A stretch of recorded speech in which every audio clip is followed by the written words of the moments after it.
పెద్దిరెడ్డి బిడ్డను ఓ రామశిలుక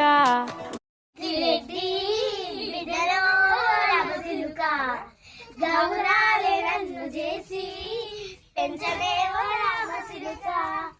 పెరుగల్ల పెద్దిరెడ్డి బిడ్డలో రామశిలుక గౌరాలే నన్ను చేసి పెంచలేవో రామశిలుక కూరమ్మి సార్లు దువ్వుతూ మా నాయన కూరక్క కూత పెడితేనే మా నాయన పెద్ద పూలంత సప్పుడే మా నాయన తప్పే పెద్దోడు నా ముందు బస్సు పెద్దిరెడ్డి బిడ్డలో రామశిలుక గౌరాలి నన్ను చేసి పెంచలేము రామశిలుక కొట్ట పెట్టి మునిసిపోయి